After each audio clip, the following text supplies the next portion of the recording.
Hello, everyone. This is Crenshaw with Eden, and we have a very special guest today. We have the man, the myth, the legend, Fam himself here to join us. Hello. How's it going? It's very well. How are you? Brad, just really busy with lots of changes, hmm like protocols, you know, just everything. Yeah, the past few So months, especially, I feel have been sort of like very, very action-packed, ram-jammed, full to the brim. yeah, yeah, just gotta keep on going. Yeah, absolutely. So I kind of wanted to start out by sort of talking about sort of what's changed since the last time that we managed to have a sit down with you. So the last time we were sort of like just in the status of getting like a lot more developers start coming into the ecosystem and things like that, and there were talks about sort of how to incentivize action. And so since then we've had the DAO pop up, we've had Yuma Consensus and the subnet has come along. So sort of talk us through your thought process on each of these things and sort of how you Yeah, feel about. yeah. Um, so yeah, like main thing I would, the DAO obviously being initialized, that was, I think, in part my decision. Well, no, it Mm. was my decision ultimately. Actually, it Yeah. was my decision entirely. I could have not wanted to give it like make it a DAO. Yeah. By the reason why I did it is because uh, like I felt that commune, like the decisions I was making were not on behalf of myself anymore. It was on behalf on the community. Mhm. So having the community approve of like critical decisions, Mm. I think was important, Yeah, it sort of and makes sense, I especially suppose. yeah, Mm. yeah, and like I guess when at the time at which it happened, it Mm. was definitely brought up the question when I made the change between, I increased this trust score, which made it harder for people to mine in some cases, and Mm. people didn't like that I did that.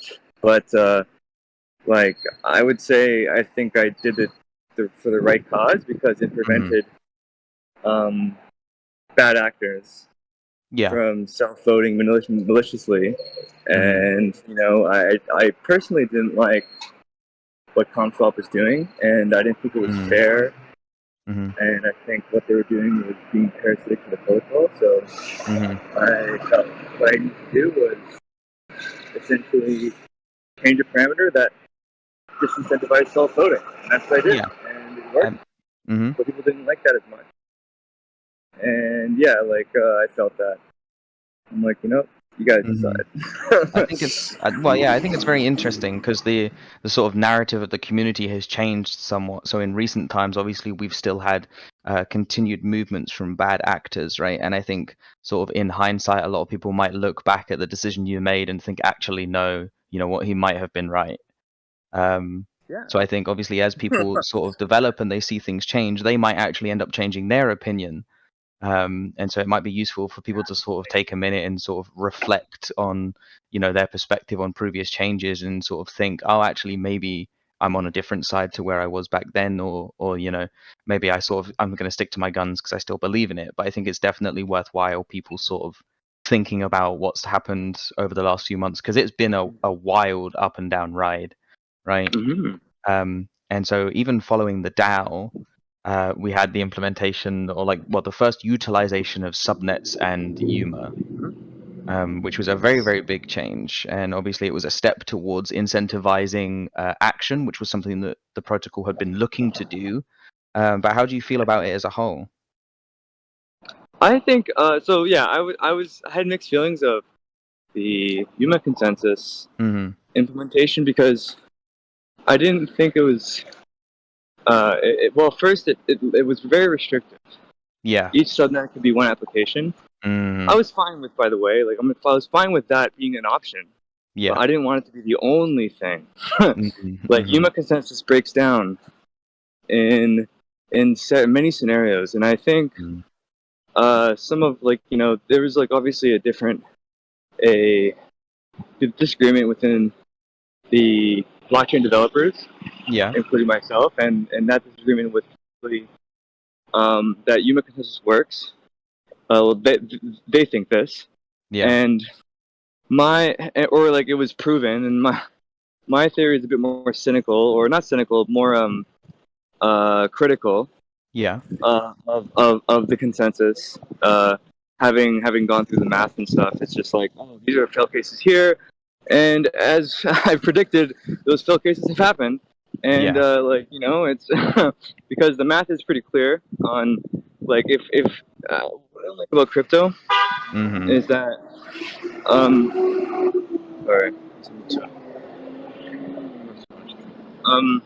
What I like about crypto is that it's really like based on like a lot of like the ideology. It's kind of like academia a little bit, where it's Mhm. like someone's gonna choose something because they think it works, Yeah. but I don't think they really think it works. I think they believe they think it works, and Do you so think people it's don't tell them.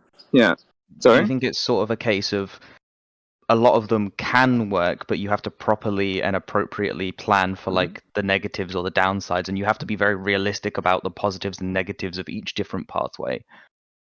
Yep. No, I think it was done in good intentions. I just don't think it was Mm. done, uh, like well, without us implementing the global stake, Yeah. with implementing global human consensus. Um, it like I guess like to be fair, I was against the global stake initially, Mm. so I would take blame for that. But like what I really didn't like was how a big thing that the big reason as to why I built Commune was to make it more Mm. accessible Yeah. to people. And Like the kind of when we implemented, BitTensor-esque technology yeah, like of when we like implemented aggregated this, AI.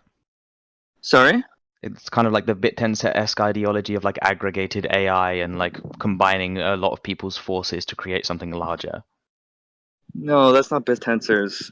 That's not a bit tensor-esque No, I mean thing. Bit that's what tensor-esque, you sort of took the BitTensor-esque side of things and then had this idea of bringing a lot of people and things together to make something larger and sort of wanted to smush them together.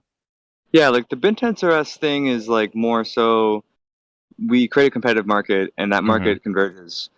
There's no such thing as connection Yeah. or connecting things. I would probably partially argue that I was probably me doing commune helped inspire them to start thinking about that Mm. because they like when I talk to the founder, he doesn't think about these things. Like he Mm. only thinks about these things after I tell him, Mm. or like not that I tell him. I'm just saying he thinks more about like competitive markets and not Yeah. about like oh like connecting things as much Mm. or Mm. interoperability. I Okay. think now pretends, and the reason why I say that is because the whole concept of, for instance, the synapse is very very non-interoperable.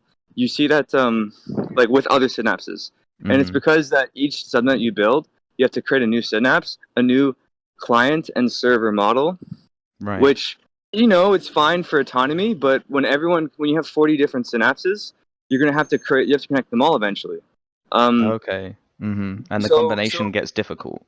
yeah, Mm. so like so there's no so there wasn't really any in the Yuma consensus paper there wasn't any mention of compatibility, interoperability. Mm. I think Mhm. what commune does and focuses on as its foundation, more than BitTensor does, is interoperability Of course. with other protocols, as well as not being a chain. Like it doesn't require being a chain. Like Mhm. BitTensor protocol only requires it underpins itself on Yuma consensus, which essentially incentivizes or gives away tokens such that people don't vote dishonestly. And it's Mhm. not perfect, but that's what the thesis is supposed to address. Yes. Like it's still it's I'm not gonna say it's wrong because Mhm. thing to say something is wrong is to say that like I don't know, it's just like it's right in certain ways. I think like it helps, like if you assume the system acts in a certain way, Mm. it will be sufficient. Like but where I'm saying it might not be good is well, interoperability is one. Uh, you need a Mhm. full network to essentially, or you need all the validators to agree Yeah. with each other. So when you're creating diverse products on a subnet, it's Mm. harder because you need all those validators to basically, if you have like two types of miners, for instance, you could Mhm. do that. it's just a bit more tricky to Yeah. kind of like understand that. Whereas in a linear system or in a linear voting system, it's much easier to understand that. Mhm. Like you can say, oh, I'm staking 20% to this and 30% to this, Yeah. and then the rest of this. Like it's just like that's it.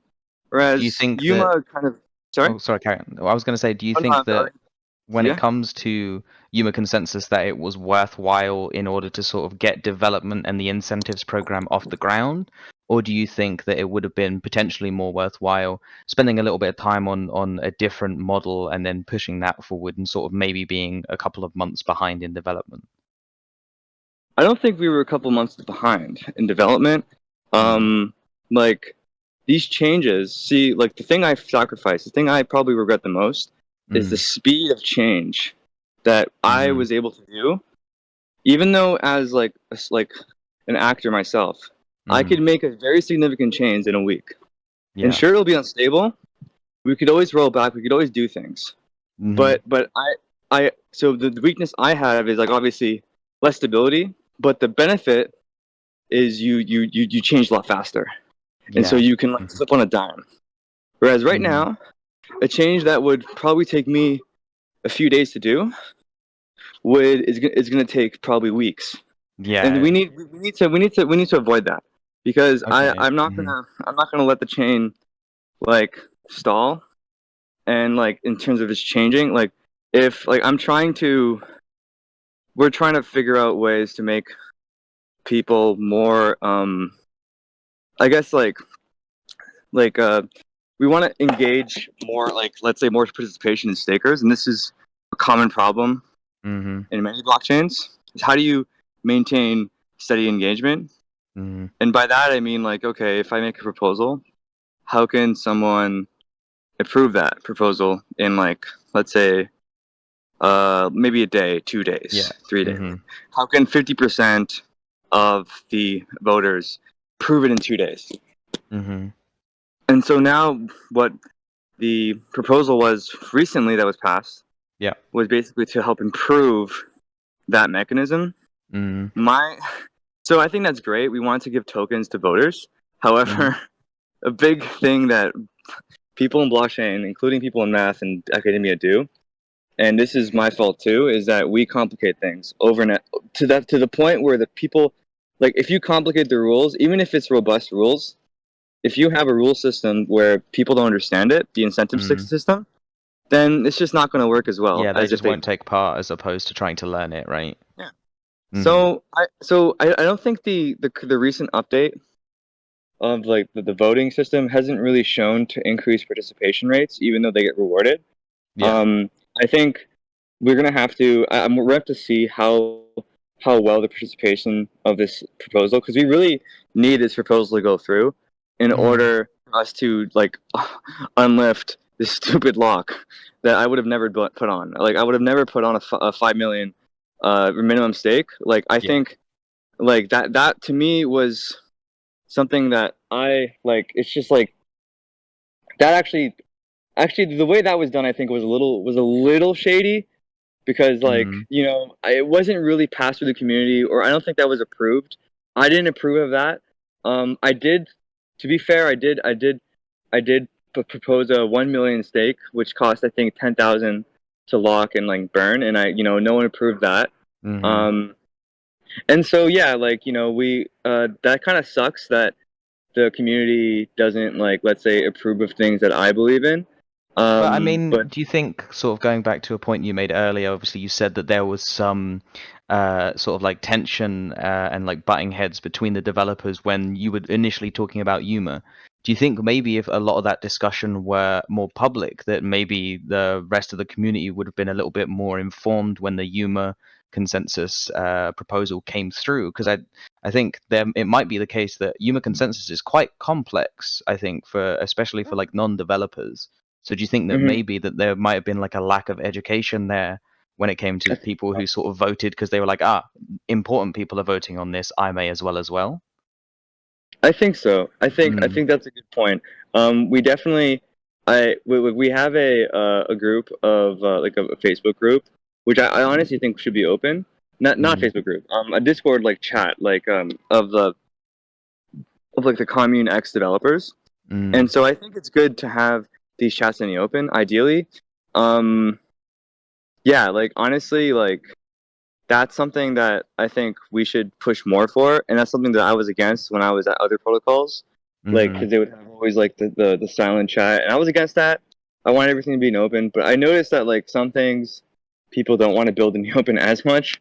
If it was up to me, I would try my Mm. best to make things open, but I guess to your point, I do think Mm. that yeah, we could have definitely had a lot more communication. At least sort of community facing communication, because I think there's a lot of these discussions where you obviously all of the developers I think have like people within the community who aren't developers who sort of rely on them to tell them what's positive or negative or good or bad, you know what I mean?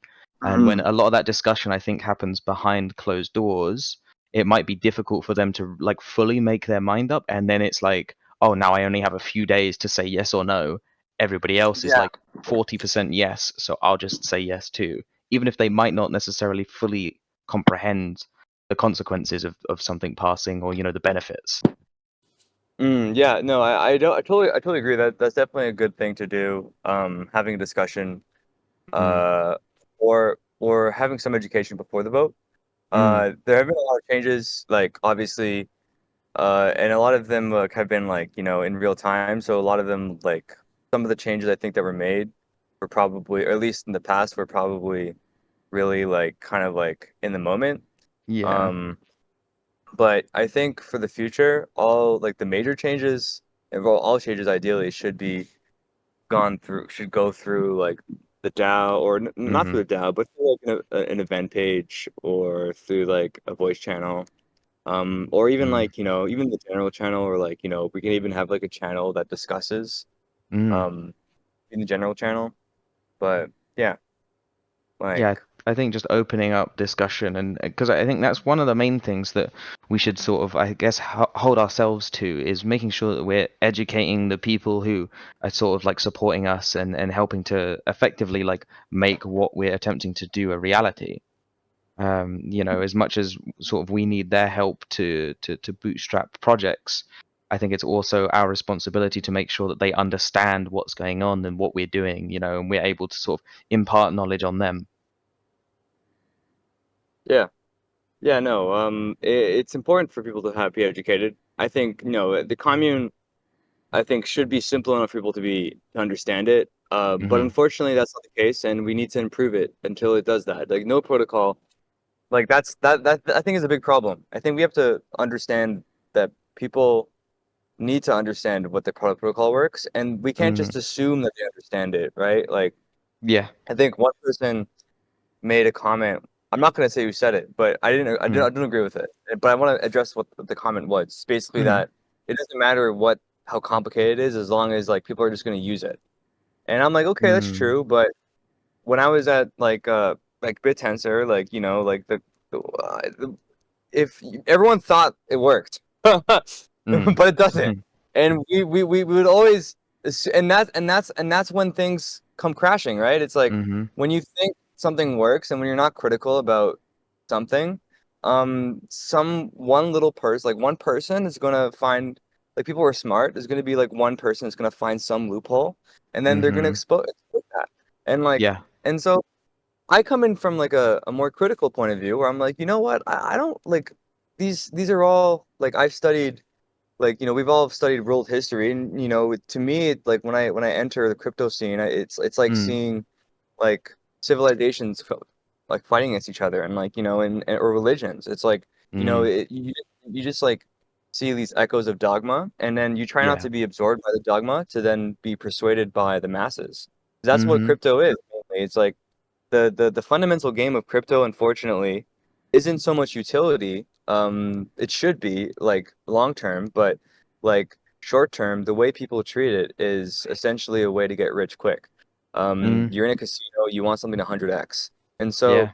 and this is unfortunate reality of cryptocurrency, and and we have to accept it. We can't like like we try our best keep the narrative as much of utility as possible, but that doesn't stop people from like New York or like wherever, right? Like Yeah. hedge fund people. Like it's just like anyone can get in the market, and anyone that thinks it's gonna go up tomorrow beats the person that thinks it's gonna go down tomorrow. It's like True. it's a right quite magical system, but For like one to we need win, to another has to lose.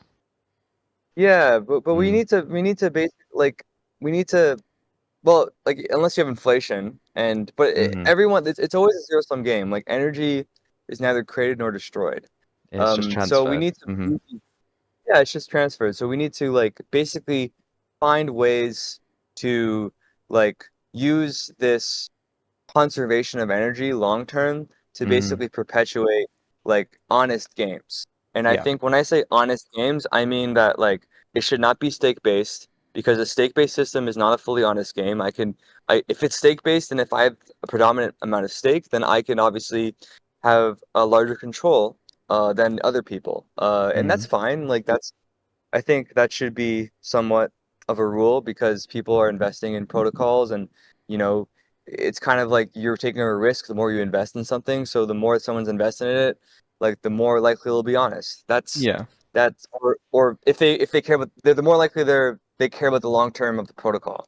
Hmm. Um like like yeah, it's just like honest games is what I'm really interested in particularly honest games that does not require an honest majority.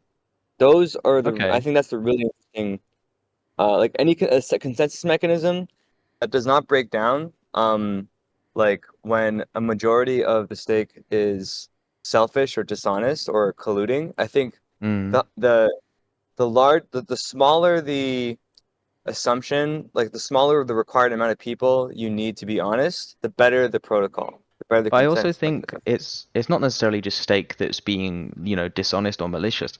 It's also people who I like might even just forget they hold the stake, and so it's not active, or people who are more or less disenchanted with the protocol, so they choose to do nothing with their stake. Those are in some ways they can be just as detrimental to the system because they're holding a portion of voting power that then goes unused. So it's not just a case of trying to avoid malicious actors, it's a case of trying to promote positive actors as well, right?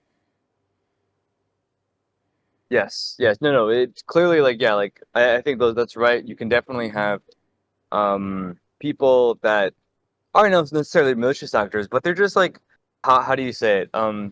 Apathetic actors. Yeah, what a great word. Like Yeah.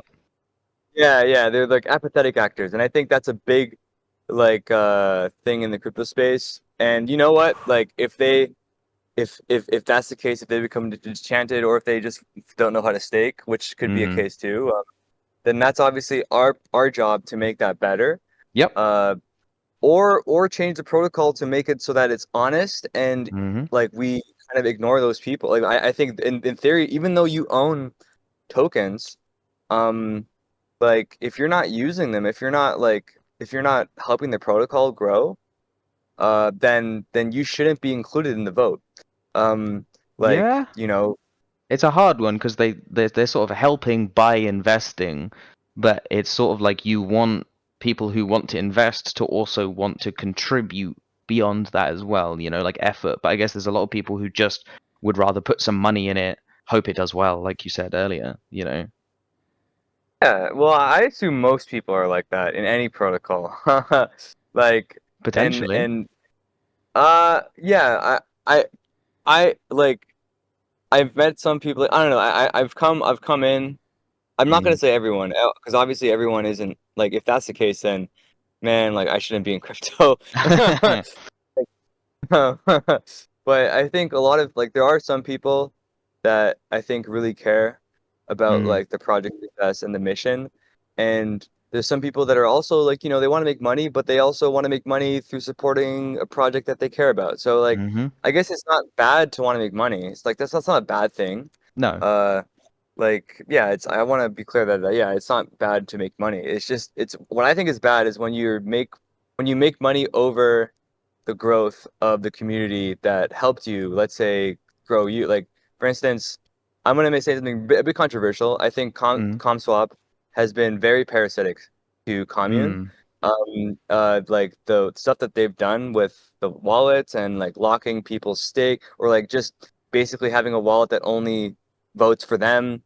Huh, Mm. that's that's the opposite of what Commune is. Mm-hmm. It's the opposite. And and I've been vocal about that many times. But the Mhm. thing is that they can't not like I can't force them to not create a wallet. Like No, that's the that's thing true. about decentralization. Like I could not endorse it, and I haven't endorsed it. I haven't like I like until they show me more support, like in like helping stake other subnets, like also Mm. Market Compass. I don't Mm. like that subnet because it's just extremely inaccessible, and I've been vocal about this. And Mm. it's the most staked subnet aside from subnet zero. Like, and I think part of the reason why that's the case is because um like ComSwap is using the bridge that they're like the stake, basically anything that they lock in Mm. their like even if it's other people's, they would use those tokens to then vote for themselves. Mm. And that's very sneaky. That's just, to me, that's just sneaky behavior. Like Mhm. you're not making money anymore. You're being greedy at the expense of other people's protocols. Yeah, I mean And it's short-term gain, right? It's very short-sighted, I think. yeah, so I don't trust them. I don't need to trust them. We don't have to trust each other. But we're Mm. trying to basically um remove their dependence. We over rely on them for, obviously they create the wrap token. So Mm. we have and it's not even open source too. So we have an open source alternative, obviously on Solana with Comstats. Mhm. Like I think Comswap Comstats is or their. Comsol Bridge, that's the one. Mhm. Yeah, yeah, Comsol Bridge. Like yeah, Comstats. Like I think they're more honest actors. Mhm. Like they actually open source their projects. They're more aligned with Commune. They highlight their validator to stake before others, but they don't like prevent you from staking on others. No? Like Mhm. that's yeah, they fully allow you. Like they care about the experience. ComSwap is a non KYC'd entity that has, that they're working on several protocols. So Commune isn't like the only protocol they're working with. So there's no Mm. incentive, like there's a bigger incentive for them to be greedy. Um and so we're trying to remove those greedy people from Mm. operating, because those are parasitic people. Like And even in so BitTensor, those people are it very parasitic. I know some mm. people in BitTensor that have not destroyed the protocol, but have kind of like taken away from others, Yeah. indirectly by not creating honest games.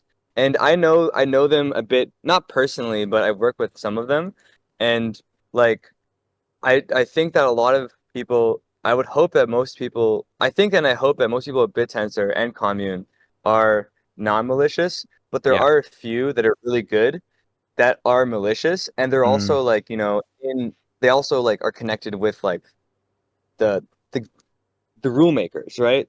And Yeah. so, and they're all in a cabal, right? It's like, the whole irony of what consensus is that we're trying to create anti-cabals, and you end up creating a cabal as a result.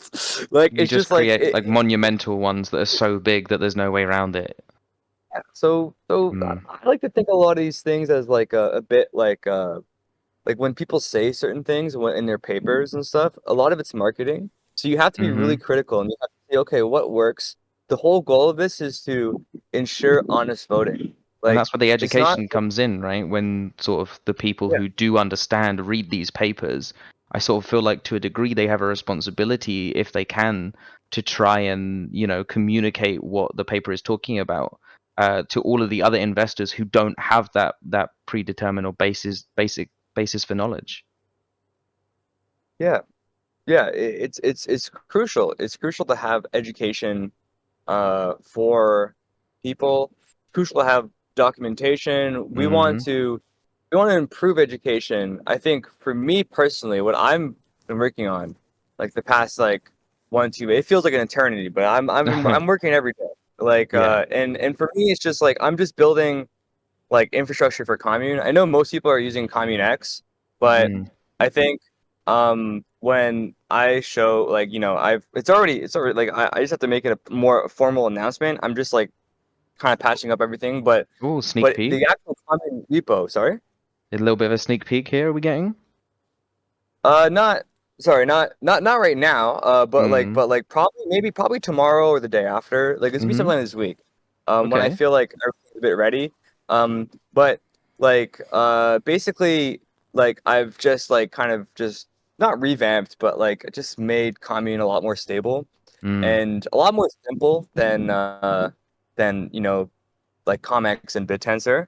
Mm-hmm. Uh, and it's because like both of those protocols have a very engineer-esque way of doing things. They use like arcparse. They use all these like very like libraries that are like they're just methods that are very stable. I think they optimize for stability, Mm. but they don't really optimize for simplicity as much. Okay. At the sacrifice, like sacrificing simplicity for stability, Mm. and I'm optimizing more for simplicity and then stability came after for me because to Mm-hmm. me the Mm-hmm. simplicity design is something that software engineers do not tend to do well, including myself. Yeah. But Okay. I think that if someone cracks it, if you crack the simplicity design, and by that I mean you make things, you can express something very complex, but through very simple means, like through very simple Mm. designs. Kind of Like Commune is accessibility. yeah, yeah, it's trying to make it more accessible, and it's Mm-hmm. still not. I would say it's still not accessible because the irony of creating these simple, complex, and flexible systems is that the more simple you try to make it, the more complex it becomes. And then Oh. I hope and I have a feeling that there's a certain point where it becomes really, really complex, but then it flips back into being simple again, because Okay. like Once you and reach that sort of like the apex or the plateau.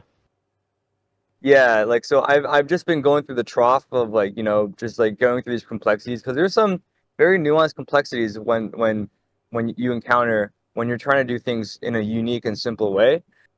Because if you make things too simple, if it's too simple for people, it's complex to them. Yeah. Like like if I show you like, oh, you could build a whole chain in like 10 in like a button right here, that's simple, but it's also complex too. You might, what do you mean I built a you mean I Yeah. built a chain? Like, so we gotta like I've noticed that when building commune is you Mm. encounter that paradox a lot of like having to just redo things and like I just try to like just have a mindset of constant iterations and improvements Yeah. and always having a free mind and not being locked down to certain things and and I think long term those that wins. Yeah. uh yeah, it's hard. So the current protocol is obviously quite significantly different to your initial vision, but it sounds like you're still like really you're able to see the light of your vision. It hasn't sort of been clouded by the changes that have been made within the protocol, and it still seems like you're forging ahead towards that even now. Yeah, yeah, no, I'm doing it. I am letting I'm gonna wait for these changes to come in. Mm. um like I'm going to make a proposal. I really encourage people to vote for this and to Mm. approve it if they believe in it. But Mm. because I think that by removing the global stake, by including a global stake, Yeah. doesn't change anything other than it really doesn't change anything. And like people say, okay, this is very similar to BitTensor. Well, I think we're positioning ourselves in a way where subnet zero and this makes us both commune and BitTensor at the same time. Okay. And these are yeah, this is how I think of it. And people don't really think of it that way because they don't understand the protocol fundamentally, and that's our Mm. fault for not. We need education for them to understand it more Mm-hmm. fundamentally, or like how we see it, because so they can make more informed changes. So, Mm. but basically, I like to see it like that. The reason why I agree to this, uh, is because I'm like, okay, the long term future was you have any consensus mechanism you want, whether it's Yeah. UMA or your own consensus mechanism, and right now the main difference between Commune and BitTensor, or at the time, was like we were local stake and they were global stake, and we didn't necessarily use UMA consensus. We used a like a refactored version of it to make it more more kind of like palatable for more applications in one subnet. Okay. And we noticed that that was very complicated for people to understand initially, or we had a hard time. Like I could have probably spent a bit more time presenting it and visualizing it, Mm. and I think that would have given it a different light as opposed to Yeah. how people interact with it. Yep. But I guess I didn't have that much time, or I Mm. didn't foresee us switching. Um, But I think it was a good, despite me having reservations for Yuma, I think it was a good transitionary period. Mm. Um, and like, yeah, I think people are going to be really surprised as to what, like, when they realize that we don't want to be based on Yuma, actually. I actually don't like Yuma. Like, and I'll give you some suggestions as to how to improve it. Instead of using the median accumulative weight average, so I'm not expecting anyone to understand this, but for listeners that do, Mm. instead of the cumulative weight distributed mean, exactly like that. I had to when I heard that the first time, like, the hell does that mean? But basically, what that means, yeah, it's just like it's basically just like, okay, like if more than 50% of the people are voting for this, let's say minor, Okay. then person with the least amount of vote, like the lowest score, is the one that's chosen to be the median where the penalty is based from. And that to Okay. me is so arbitrary and how that was defined that I'm like, you know what? Like I'm like, man, like this is kind of stupid, but it's like for one, that's hard for me to understand. I understand it, but it's hard for me to conceptualize. And Right. like and I can imagine it for anyone else it's pretty hard too. But basically what it's trying to do is trying to um, prevent bad actors from self-voting uh, by basically having a high penalty for them to vote for themselves. And that's actually what I was doing with the trust matrix. I actually had an adjustable penalty, Oh. where the higher the trust matrix was. So when I set it to 50 from 5 to help to prevent ComSwap self-voting, it immediately had it came into effect. And ComSwap was the first to complain to me actually, which is funny. Yeah. I mean, And it one of meant I that think your intended change was successful, right? oh yeah, no, I think about these things very like I make mistakes, but Mm. at least that one I got right. Like, that mechanism I thought about for a while, and like that was probably the biggest change from Yuma, because Yuma consensus is literally linear. They've repackaged a regular voting system, a stake-based voting system, but on top of it, they would add what's called a trust matrix, which Yeah. basically, yeah, like avoid that's basically the bread and butter, and they replaced that with something else, with like that median thing I talked about, like that, and Yeah. that's the currently what Yuma consensus is, and dynamic tau is essentially basically those subnet tokens are going to be essentially units like there's essentially you're going to be swapping your native token into those subnet tokens for stake, but people are going to get rugged because that's basically how Uniswap works, is that I can Mm. take a lot before you. I can create a subnet, take a bunch, and then people come in, and then I can make profit Yeah. basically by unstaking while they stake onto me. It's using unit. It's going to create a lot of economic mechanisms, but like I think some of the mechanisms are good. I think some subnets will actually use their subnet token like properly. Yeah. But so yeah, that's basically all of like BitTensor in a nutshell. Like all this like everything in BitTensor and Commune Yuma consensus is just stake-based voting. Each validator, you stake onto the validator, they vote for the miners, and like the most people that get voted for wins or the most tokens, and you have anti-cabal mechanisms that help remove those self-voting mechanism, dishonest voting. But the issue is None of that them seem to no, sort of fully encapsulate the problem. no, they're not. Like Mm. there's still mechanisms. Even the current Yuma consensus, like I know of some, and people have told me from Mm. like some of the largest holders, like one holder that has more than tokens than the founder apparently. I I believe mean, him. do you think Yeah. that maybe people would have seen the light with your trust mechanism score maybe a little bit more? Again, sort of linking back to this, if there had just been sort of like better education and people had been more aware. Yes and no. Yes Mm. and no. I do think yes, in that they probably would have seen I was building things in good intention and not selfishly. I think a lot of Mm-hmm. uh, what I don't like about crypto is that it gives you a very cynical view of people. Baseline Mm.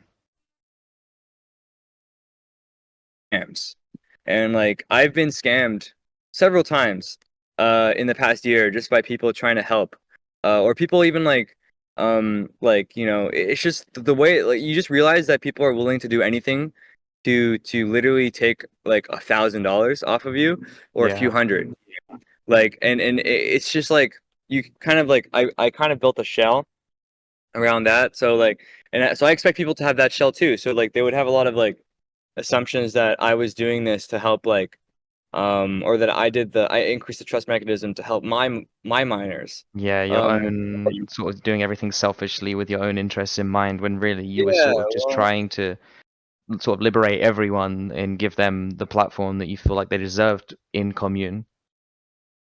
yeah, or yeah, like the platform that I felt that they deserved, but again, like I guess I shouldn't have the right to choose over other people, but you know, if you are in the ecosystem Mm. during the initial days and like and if you don't trust me, then I don't know why you're here, right? It's like you have to trust the founder, or you don't have to trust me. I don't know why you're here if you don't trust me, but like, you know, like, you know, I'm trying to be as trustworthy as possible. Yeah. And I obviously have fallen short when it comes to, let's say, you know, talking with people. Well, you know, I guess you can't avoid talking to people in like the direct messaging, but like, Mm. I'm trying my best to be as honest as possible. Um, and I would be pretty open. I wanted like I do think that some of the I kind of don't like how I have to like at least the account that I made, for instance, the Twitter account, Mm. like has like 14,000 followers, right? And like I kind of started that from scratch. And Yeah. now every time I tweet something that I want to tweet from my account, right? I need like people will complain. Like they'll directly message me. It's like, hey, take that down, right?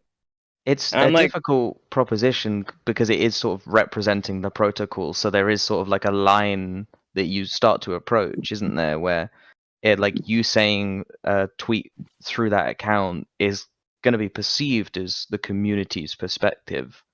So I think that there's like an element of freedom that should be there, but there's also an element of responsibility, you know? And I think it's very hard to find that line. Um, but like you said, you've always, from your perspective, acted in the best interest of the protocol. You've never taken a decision that's meant to have been actively malicious. And I guess you're feeling like it would be good if people put a little bit more faith in you. yeah, like I personally, it hurts a little bit to not Mm, to sense that, but honestly, I just I'm pretty relentless. Like I'm just gonna mm, build. Like I don't even pay attention to that yeah. because I think because like sorry um because a lot of these like protocols don't have over 1 million users, and it Mm, takes really quick. It's really quick for. It's funny how it's so hard to do, but it's so quick to do it once you do it. So like right now things are fair game. I think like you know all these protocols are hoping to be 1 million users, but like I think with what I'm conceiving in my head, in mm, terms of like at least a product. I'm thinking about Commune as a product, a Commune as a product, like the whole thing. yeah. I'm just thinking about a new browser, a new open source browser. Okay. To any, and I've been vocal about this for like well ever since I started Commune. It's like we need a, like a web browser or like no a website that you can connect to anything without having to sign in or like use your wallet. Like I want you to connect to everything that's on the internet that you could like you know at least an AI and like thing that are cool like that is curated by like Mm, let's say the website owner or maybe it could be one or several owners. But we want to create this template for people to essentially curate content themselves and then like it could be websites, it could be videos, it could be like you know images, could be whatever. But it's kind of like it's kind of like a mix of like you're mixing Google with YouTube with like Pinterest a little bit, where it's like okay. I call Mm, them like a module is kind of like basically think of it as like a website. Like a module is a website. It has an interface. It has a backend. mm, There's stuff happening in the backend, and it has processes, right? And yeah. so that website, when I want people to like add it to the Commune Hub, like ComHub. We have ComHub that we're about to release an updated Mm, version of. Um, and that's gonna let people like add their own like websites and like applications without having to register it on Commune. It'll be its own like L2 kind of. It's not like an L2, but it's kind of like this Web 2 website that lets you register to it. And it's kind of like its own like Commune, like it's its own network, but it will register the top like 10 or 25 modules that the Okay. community, let's say, that the community engages with like every Mm. week. So we're gonna be like this will be like mostly an off-chain thing, but it will also connect with Commune's ecosystem, and it will Mm. connect with Bittensor's ecosystem. It'll connect with AutoNode. It'll connect with other protocols, Yeah. and we want to create an incentive mechanism where people can just add not just protocols but websites and like experiences, so that when you like click on it, like when you browse, you can like basically have uh your own like let's say AI model that essentially browses the content for you. And it could be curated by your friends, by you, by your fan. Like it could be anything. It's we're still figuring it out, but I think it just starts with changing the interface of how people surf Yeah. the website, or sorry, the internet, and also like how do you let people add and produce things more Yeah. and associate their value to that? Because like we produce things, and like I think the way I've associated a value with commune is like, okay, we basically like well, our premise was, I don't know, I don't want to say something that will be incriminating, I mean, but I it's was okay. I like, think sort of like the main takeaway that we've seen so far is that despite all of the changes and sort of the protocol leaning in a direction that you weren't particularly happy with or you didn't think was particularly in keeping with spirit, is that you are still doggedly determined to make sure that you're providing absolutely everything you can to see your vision achieved. And I think that's sort of one of the most important takeaways that yeah. I've had from this conversation is that you're still so like focused exactly on what you think could potentially be created and the brilliance of it all. Yeah, yeah. I it's just a hill I'm dying on, and Mm, again, Commune was designed to be very general, extremely yeah, general. Like it could be anything I want. Like I thought my startup was gonna die the first like time I did. This is my first startup, and I don't think this is gonna die, but I think whatever happens, I could always like whatever I do in the future, I can always add it back to commune. yeah. Like for instance, I want to do like basically I want like we have a renting crisis, so I want to help solve construction. That's obviously more long term. I think that will, Mm, but I want to maybe have the DAO like in the future. Basically, we could like if it's possible to have the DAO essentially own houses that then like or take out mortgages on houses, and then the DAO would own. Like I guess you'd have like there's a lot of legal like you're basically connecting it with yeah, the Web 2 it's a world, big but this dream, has I been done think, before. but This has been there's done before. It's not too lofty. There's actually a company called Lofty AI. They do mm. this. They basically fractionalize houses into LLC corps, and then they give token holders based on the fraction of liquidity they provided to purchase that house or to take out the loan. So you kind of want And to then use commune as a bootstrap to, I guess, just not only create the things that you think can be created within the AI world, but also to kind of bootstrap society in a way. yeah, well, any world. Sorry, any not just AI. Like commune is fully digital. It's a digital Mm, commodities incentive mechanism. Um, like it's fully general on what the commodity can be. And the commodity does not have to be on like in a digital. It could be a real asset. Like mm. yeah, The same like way that you buy anything over the internet, what you're doing is you're interacting with a web page and you're trading effectively like non-physical money, non-physical currency. And hmm it's sort of just like swapping that out for another version of it that's just called Commune AI. That system, you're just swapping the system out, I suppose. Yeah, no, essentially, we want to be like an ultimate arbitrage tool for people to essentially go between any market. Um, like that's essentially what these like these chains try to do inevitably at the end of the day. They try to connect with all these markets, and Mm. then more markets you connect to, the more liquidity you expose your token to. And so that's why I'm a very pro person on multi-chain. Mm. And so you're going to see hopefully a lot more focus on Solana, Ethereum, Aptos, maybe Near protocol, uh, but mostly Solana, Ethereum, Aptos, Polkadot. Um, Also, like we might be doing like I'm not sure if this will be like under Commune's name, but it's like I also work with the Polkadot team or with their events. I might be working. I'm not currently, but I know the event planners of the Polkadot. Like they plan events at all these major events. Like and then you Mm. have like the event planner, and he wants to do hacker spaces, and we might get the Polkadot Foundation, or I'm not sure if we will, but this is like just we're trying to figure out how can we get hacker spaces like that are like running like most of the time 24/7, not just hacker Yeah. spaces, just social spaces. And then how do you fund that? How do you incentivize that? And one of the ways is doing it through a DAO.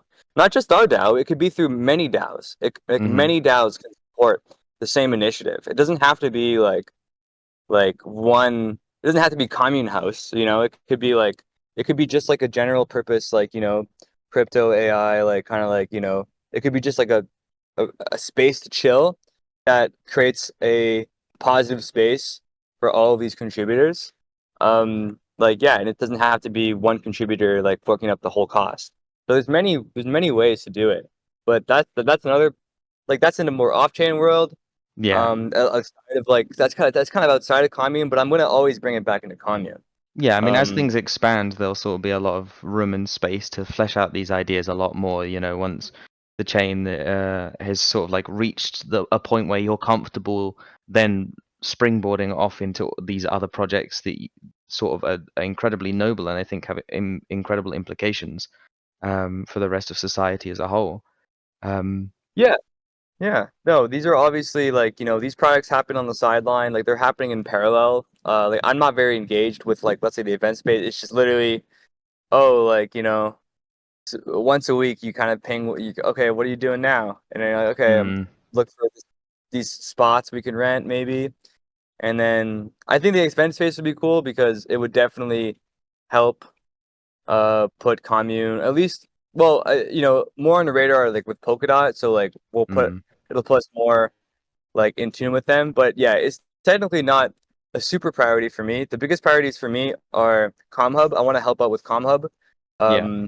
I think ComHub is going to be the closest thing to what commune that would be. So like I'm going to be more focused on that. And that will probably be our official front end, like at least for like the front end that I'm A dedicating module with. browsing type thing. Yes. Mm-hmm. Essentially, yes, yes. It'll be module browsing. Um, like it'll be quite interesting. But I think we need to get the UI right. We need to make it Mm, not so. I have this new concept of you sign in with a password, and when the password is saved on your client side, so it's like it's not stored anywhere. But when mm-hmm. you write that password in, it converts it into a key, and then you can use that key on the website, as opposed to Okay. importing like a more valuable key that you might need to stake. It's just like Mm-hmm. we're thinking of ways to make it easier for people. Because for me, like if I want to like use my key or like a large key to vote on a proposal, it's really nerve-wracking sometimes when you like go on a like website. Well, it's easier with Comex, like with governance, their governance page. I obviously trust them, but if it's like, imagine going to a new website, commune website, and you connect your Polkadot key and then you sign a transaction, that transaction could be sending money to this, like all of your tokens to this address. Like it could be Mm-hmm. that, right? You don't check as a user. Yeah. So we need to make sure that users can understand the security, and so instead of like I guess like I think the password thing is interesting because it lets people fuck around. But if you really want to like let's say use your key, then perhaps we can like have people delegate. Like you have like your cold key, it could like delegate the staking power to like a key that you generated with like a 5-letter password. Like Yeah. it doesn't transfer. Like it doesn't transfer. Like you can't transfer with it. You can only like let's say stake with it. Like that's or like stake and unstake. So like the worst case is that like if someone takes a hold of my key or if they brute force my key, then they can unstake and then stake to someone else, but they can't transfer Yeah. it. So Yeah, so so like you can never lose anything per se. yeah. Hmm. Yeah. Yeah, no, it's kind of like so like it's kind of like the hotkey cold key abstraction, but more actually more precise in that like it is a hotkey it's a more effective hotkey cold key abstraction because the reason why I moved away from the BitTensor hotkey cold key abstraction, which is also a big difference between Commune and BitTensor, is that they have hotkeys and cold keys and we just have keys. Yeah. And the reason like why I did that was because I'm like, okay, I found it a bit annoying to have that, but I also understood why I did it. But I'm like, okay, like let's make it we can do this off chain. Yeah. And so and also when you yeah, it doesn't give you the same control, but in this case, I think um like if we implement this system, we won't it won't be hotkey cold keys. We'll call them like controller keys because technically Hmm. that you have a key that's controlling the stake of another key, but it can't transfer. Like, Okay, that's or very we'll call interesting. it something. Yeah, it's like because yeah, it's like ideally like I want to use I don't want to use shitty passwords. Sorry, I don't want to Mm. I want to use like my key for like an account for like let's say for using for engaging on a website, but like I don't want to use like my valuable key to do that all the time because what if So, like the website's mhm. corrupted? And so So people so can having these like yeah interact more with the system, which is exactly what we're looking for, but they don't necessarily yeah have to put themselves at risk, which might be something that they're considering as like a negative or a reason not to. So in a way, it sort of like improves freedom and allows people to sort of play around within the system without necessarily putting themselves significantly at risk. yeah Mm. yeah no that's the whole goal. That's the whole But goal there.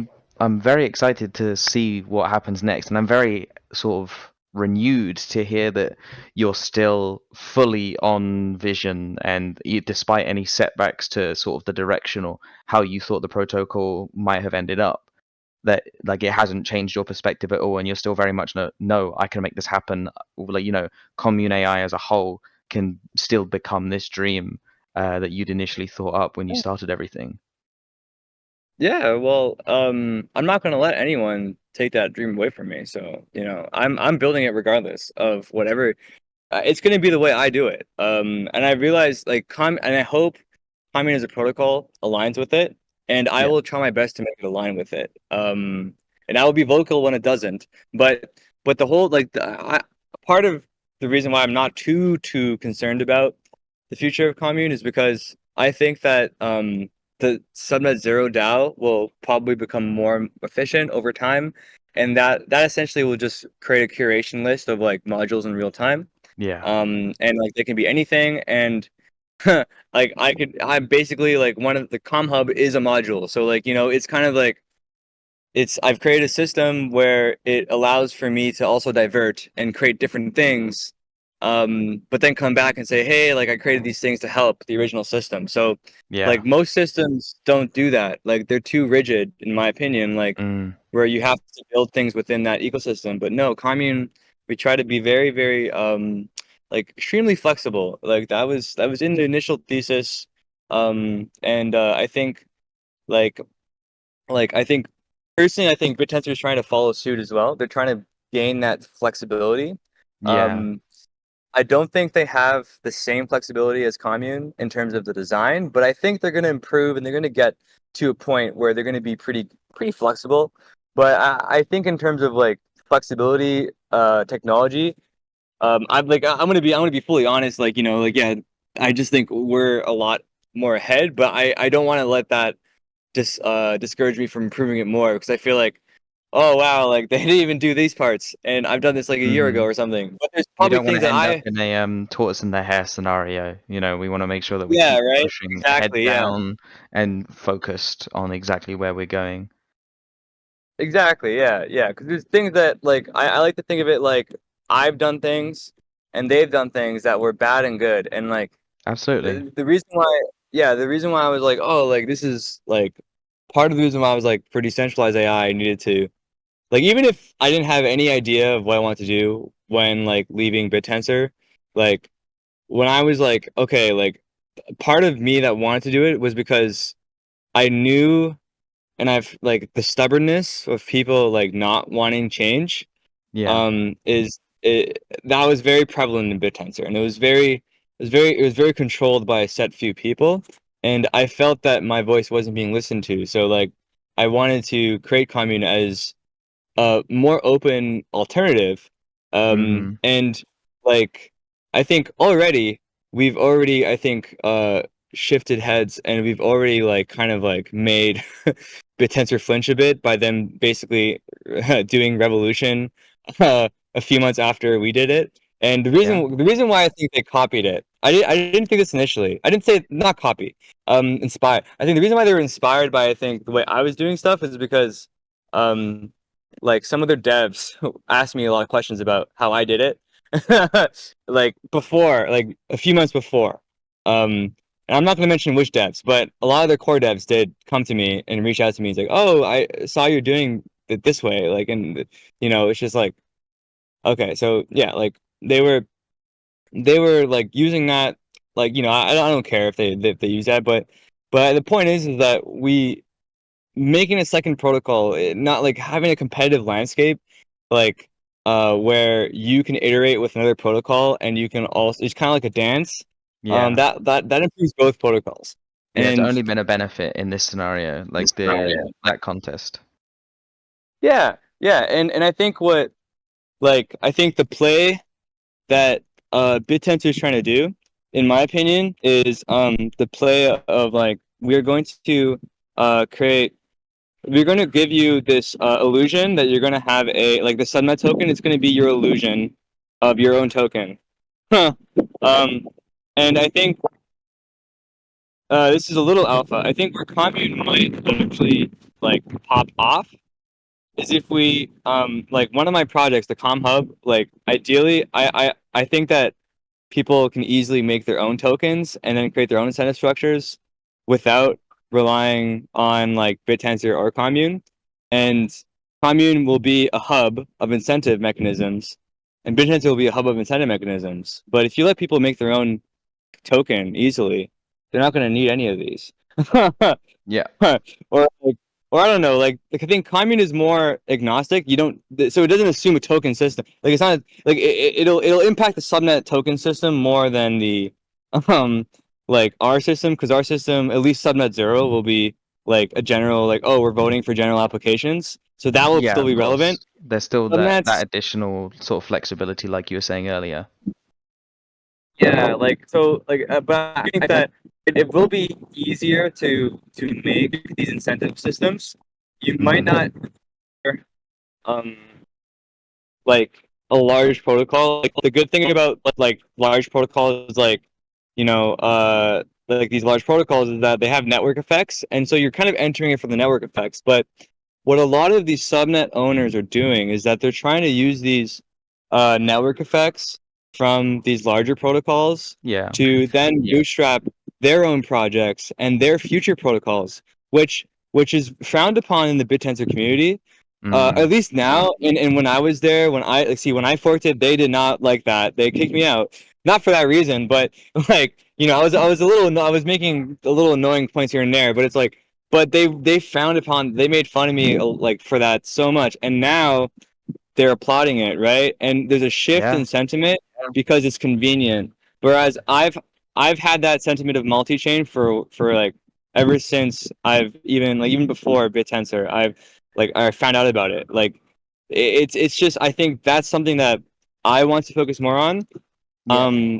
Specifically Ethereum and Solana. I think letting people create their own Solana tokens and then connecting that, like having them distribute Solana, like their own Solana tokens towards their own incentive mechanism, is something that you can show in a few lines of code, if you string everything well. And that literally will let you, like, it'll give you the same ability as BitTensor, running a subnet on BitTensor, running a subnet on Commune without requiring BitTensor or Commune. It's your own chain. It's your own token, and I mean, I and feel like that's something that you might even have to go into detail on and sort of explain to people.